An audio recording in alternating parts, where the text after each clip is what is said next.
ಎಲ್ಲಾ ಹಾನಿಯಿಂದ ಕೂದಲನ್ನು ರಕ್ಷಿಸುತ್ತೆ. ಬರೀ Amrut noni reach root premium hair oil. ಗದಗದಲ್ಲಿ ಒಂದೇ ಮನೆಯ 4 ಹತ್ಯೆ ಪ್ರಕರಣಕ್ಕೆ ಸಂಬಂಧಪಟ್ಟ ಹಾಗೆ ಮತ್ತೆರಡು ಸಿಸಿಟಿವಿಯಲ್ಲಿ ಹಂತಕರ ಹೆಜ್ಜೆ ಗುರುತು ಪತ್ತೆಯಾಗಿದೆ. ಗದಗದಲ್ಲಿ ಮೊನ್ನೆಯಷ್ಟೇ ಒಂದೇ ಮನೆಯಲ್ಲಿ 4 ಹತ್ಯೆಯಾಗಿತ್ತು. ಆ ಹತ್ಯೆ ಪ್ರಕರಣಕ್ಕೆ ಸಂಬಂಧಪಟ್ಟ ಹಾಗೆ ಇನ್ನೆರಡು ಸಿಸಿಟಿವಿಗಳನ್ನ ಪತ್ತೆ ಹಚ್ಚಲಾಗಿದೆ. ಅದರಲ್ಲಿ ಹಂತಕರ ಹೆಜ್ಜೆ ಗುರುತು ಪತ್ತೆಯಾಗಿದೆ. ಬಾಕಳೆ ಅವರ ಮನೆಯ ಹಿಂಭಾಗದಲ್ಲಿದ್ದ ಸಿಸಿಟಿವಿಯ ದೃಶ್ಯ ವಶಪಡಿಸಿಕೊಂಡಿದ್ದಾರೆ. ಬಾಕಳೆ ಕುಟುಂಬದ 4ರನ್ನ ಕೊಲೆಗೈದು ಎಸ್ಕೇಪ್ ಆಗಿದ್ರು ಹಂತಕರು.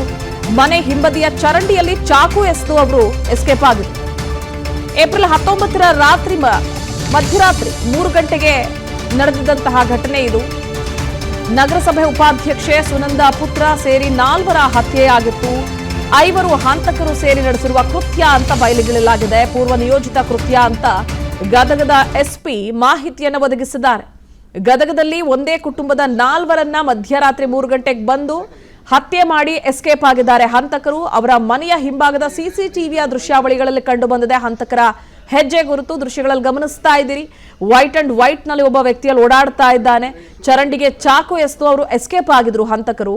ಮನೆ ಹಿಂಬದಿಯ ಚರಂಡಿ ಏನಿತ್ತು ಆ ಚರಂಡಿಯಲ್ಲಿ ಚಾಕುವನ್ನು ಬಿಸಾಕಿ ಏಪ್ರಿಲ್ 19ರ ಮಧ್ಯರಾತ್ರಿ 3 ಗಂಟೆಗೆ ನಡೆದಿದ್ದಂತಹ ಒಂದು ದುಷ್ಕೃತ್ಯ ಇದು. ನಗರಸಭೆ ಉಪಾಧ್ಯಕ್ಷೆ ಸುನಂದಾ ಹಾಗೆ ಅವರ ಪುತ್ರ ಒಳಗೊಂಡಂತೆ 4ರನ್ನ ಒಂದೇ ಕುಟುಂಬದ 4ರನ್ನ ಹತ್ಯೆಗೈದಿದ್ರು. ಆ ಚರಂಡಿಯಲ್ಲಿ ಬಿಸಾಕಿದ್ದ ಚಾಕುಗಳು ಪತ್ತೆಯಾಗಿತ್ತು. ಆ ದೃಶ್ಯಗಳನ್ನ ಕೂಡ ನೀವು ಗಮನಿಸ್ತಾ ಇದ್ದೀರಿ. ಇನ್ನು ಬಲಭಾಗದ ವಿಂಡೋದಲ್ಲಿ ಸಿಸಿಟಿವಿಯ ಫುಟೇಜ್ಗಳನ್ನ ನೋಡ್ತಾ ಇದ್ದೀರಿ. ಇದರಲ್ಲಿ ಆ ಹಂತಕರು ತಮ್ಮ ಕೃತ್ಯವನ್ನ ನಡೆಸಿ ಆ ಚರಂಡಿಯಲ್ಲಿ ಚಾಕುವನ್ನ ಬಿಸಾಡಿ ಎಸ್ಕೇಪ್ ಆಗ್ತಾ ಇರುವಂತಹ ದೃಶ್ಯ ಇದು. 5 ಹಂತಕರು, ಒಬ್ರಲ್ಲ ಇಬ್ಬರಲ್ಲ, ಅಲ್ಲಿ 5 ಜನ ಇದ್ದಾರೆ. ಆ 4ರನ್ನ ಹತ್ಯೆ ಮಾಡೋದಕ್ಕೆ 5 ಬಂದಿರ್ತಾರೆ.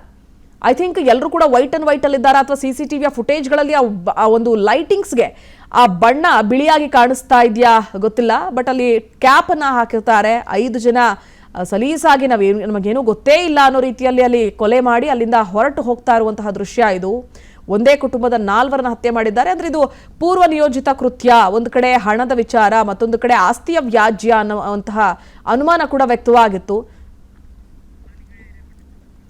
ಹೆಚ್ಚಿನ ಡೀಟೇಲ್ಸ್ ನೀಡ್ತಾರೆ ನಮ್ಮ ಪ್ರತಿನಿಧಿ ಮಹಾಲಿಂಗಯ್ಯ ಹಿರೇಮಠ್ ದೂರವಾಣಿ ಸಂಪರ್ಕದಲ್ಲಿದ್ದಾರೆ. ಮಹಾಲಿಂಗಯ್ಯ, 5 ಯಾರ ಸಂಬಂಧಿ, ಯಾವ ಕಾರಣಕ್ಕಾಗಿ ಹತ್ಯೆ ಮಾಡಿದ್ರು ಅನ್ನೋದೇನ ಏನಾದ್ರೂ ಪತ್ತೆ ಹಚ್ಚಲಾಯ್ತಾ? ಆರೋಪಿಗಳನ್ನೇನಾದ್ರೂ ವಶಪಡಿಸಿಕೊಳ್ಳುವಂತಹ ನಿಟ್ಟಿನಲ್ಲಿ ಕೆಲಸಗಳು ಹೇಗೆ ಸಾಗ್ತಾ ಇದೆ ಅಂತ ಇನ್ವೆಸ್ಟಿಗೇಷನ್? ನನ್ನ ಜೀವನದಲ್ಲಿ ನಾನು ಮಾತ್ರವಲ್ಲ, ನನ್ನ ಕೂದಲು ಕೂಡ ಆಗಿರ್ಬೇಕು ಸ್ಟ್ರಾಂಗ್ ಅಂಡ್ ಸ್ಟೈಲಿಶ್. ಬರೀ Amrut noni reach root premium hair oil ನೊಂದಿಗೆ. Reach root premium hair oil.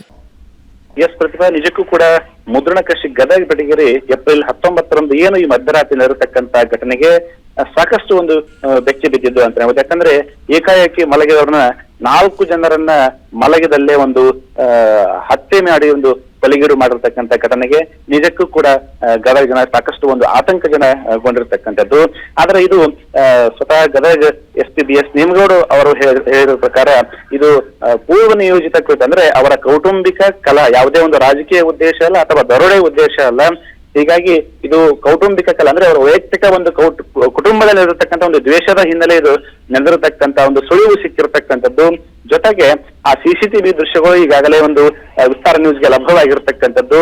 ಏನು ಹಂತಕರು 5 ಜನ ಇಲ್ಲಿ ಬಂದು ಈ ಕೃತ್ಯವನ್ನ ಎಸಗಿರ್ತಕ್ಕಂಥದ್ದು ಇಲ್ಲಿ ಬೆಳಕಿಗೆ ಬರ್ತಾ ಇದೆ. ಈಗಾಗಲೇ ವಿಸ್ತಾರ ನ್ಯೂಸ್ಗೆ ಸಿಕ್ಕಿರ್ತಕ್ಕಂಥ ಈ ಸಿಸಿಟಿವಿ ಫುಟೇಜ್ ನಲ್ಲಿ 5 ಜನರಲ್ಲಿ ಒಬ್ಬನು ಬ್ಯಾಗ್ ಅನ್ನು ಹಾಕಿಕೊಂಡು ಹೋಗ್ತಾನೆ. ಆ ಬ್ಯಾಗಿನಲ್ಲಿ ಮಾರಕಾಸ್ತ್ರಗಳನ್ನ ತಂದಿರಬಹುದು ಅಂತಕ್ಕಂಥದ್ದು ಕೂಡ ಇಲ್ಲಿ ಅನುಮಾನ ಆಗ್ತದೆ. ಜೊತೆಗೆ ಆ ಸಿಸಿಟಿವಿ ಏನೋ ಒಂದು ಫುಟೇಜ್ ನಿಂದ ಆ ಲೈಟಿಂಗ್ ವ್ಯವಸ್ಥೆಯಿಂದ ಈ ರೀತಿ ಆ ರೀತಿಯ ಒಂದು ಅವರ ಡ್ರೆಸ್ಗಳು ಆ ರೀತಿ ಗೊತ್ತಿರ್ತಾ ಇದೆ. ಆದ್ರೆ ಎಲ್ಲರೂ ಕೂಡ ಅತ್ಯಂತ ಒಂದು ಚಿಕ್ಕ ವಯಸ್ಸಿನವರು ಇರಬಹುದು ಅಂತಕ್ಕಂಥದ್ದು ಕೂಡ ಈ ಸಿಸಿಟಿವಿ ದೃಶ್ಯಾವಳಿಗಳಲ್ಲಿ ನಮಗೆ ಕಾಣ್ತದೆ. ಹೀಗಾಗಿ ಒಟ್ಟಾರೆ ಈಗಾಗಲೇ ಸುಮಾರು ಪೂರ್ವ ನಿಯೋಜಿತವಾಗಿ ಈ ಕೃತ್ಯವನ್ನ ಎಸಗಿರ್ತಕ್ಕಂಥದ್ದು ಇಲ್ಲಿ ಕಂಡು ಬರ್ತಾ ಇದೆ. ಯಾಕಂದ್ರೆ ಈಗಾಗಲೇ ಆ ಮನೆ ಇರ್ಬೋದು, ಒಳಗೆ ನುಗ್ಗಿರ್ತಕ್ಕಂಥದ್ದು ಇರ್ಬೋದು, ಅವ್ರು ಎಕ್ಸಿಟ್ ಆಗಿರ್ತಕ್ಕಂಥದ್ದು. ಈಗೇನು ಆ ಸಿಸಿಟಿವಿ ದೃಶ್ಯಗಳನ್ನು ನೋಡಿದಾಗ ಹಿಂಭಾಗದಲ್ಲಿ ಏನು ಆ ವಿಂಡೋ ಮೂಲಕ ಏನು ನಾವು ತೋರಿಸ್ತಾ ಹೋಗ್ತೇವೆ, ಆ ಹಿಂಬದಿ ವಿಂಡೋ ಮೂಲಕ ಇವರು ಎಕ್ಸಿಟ್ ಆಗಿರ್ಬೋದು ಅಂತಕ್ಕಂಥದ್ದು ಕೂಡ ಈ ಸಿಸಿಟಿವಿಯ ದೃಶ್ಯಗಳು ಕೂಡ ಹೇಳ್ತಾ ಇವೆ. ಹೀಗಾಗಿ ಈ ಘಟನೆ ಪರಿಪೂರ್ಣವಾಗಿ ನೋಡಿದಾಗ, ಹಿನ್ನೆಲೆನ ನೋಡಿದಾಗ ಇದು ಸುಪಾರಿ ಕಿಲ್ಲರ್ಸ್, ಅಂದ್ರೆ ಏನು ಯಾರೋ ಒಂದು ಸುಪಾರಿಯನ್ನ ಕೊಟ್ಟು ಇವರನ್ನ ಹತ್ಯೆಗೀಡು ಮಾಡಿರ್ತಕ್ಕಂಥದ್ದು ಕೂಡ ಇಲ್ಲಿ ಒಂದಿಷ್ಟು ಮಾಹಿತಿ ಕೂಡ ಸಿಗ್ತಾ ಇದೆ. ಹೀಗಾಗಿ ಒಟ್ಟಾರೆಯಾಗಿ ಗದಗ ಜಿಲ್ಲಾ ಪೊಲೀಸ್ ಸಾಕಷ್ಟು ಈಗಾಗಲೇ ಹಂತಕರ ಬೆನ್ನು ಬಿದ್ದಿರ್ತಕ್ಕಂಥದ್ದು, ಬಿಟ್ಟು ಬಿಡದೆ ಹಂತಕರ ಬೆನ್ನು ಬಿದ್ದು ಈಗಾಗಲೇ ಬಹುಶಃ ತನಿಖೆಯನ್ನು ಈಗಾಗಲೇ ಕೈಗೊಂಡಿರ್ತಕ್ಕಂಥದ್ದು. ಪ್ರತಿಭಾ, ಥ್ಯಾಂಕ್ ಯು ಮಹಾಲಿಂಗಯ್ಯ ಡೀಟೇಲ್ಸ್ಗಾಗಿ. ಅನುಕ್ಷಣದ ಸುದ್ದಿಗಳಿಗಾಗಿ ವಿಸ್ತಾರ ನ್ಯೂಸ್ ಯೂಟ್ಯೂಬ್ ಚಾನೆಲ್ ಸಬ್ಸ್ಕ್ರೈಬ್ ಮಾಡಿ. ಹೊಸ ಸುದ್ದಿಗಳ ನೋಟಿಫಿಕೇಶನ್ಗಾಗಿ ಬೆಲ್ ಐಕಾನ್ ಕ್ಲಿಕ್ ಮಾಡಿ. ಲೇಟೆಸ್ಟ್ ಅಪ್ಡೇಟ್ಸ್ಗಾಗಿ www.vistaranews.com ವೆಬ್ಸೈಟ್ಗೆ ವಿಸಿಟ್ ಮಾಡಿ. ಅಂಗೈಯಲ್ಲೇ ಜಗತ್ತಿನ ಸುದ್ದಿ ತಿಳಿಯಲು ವಿಸ್ತಾರ ನ್ಯೂಸ್ ಕನ್ನಡ ಆಪ್ ಡೌನ್ಲೋಡ್ ಮಾಡಿ.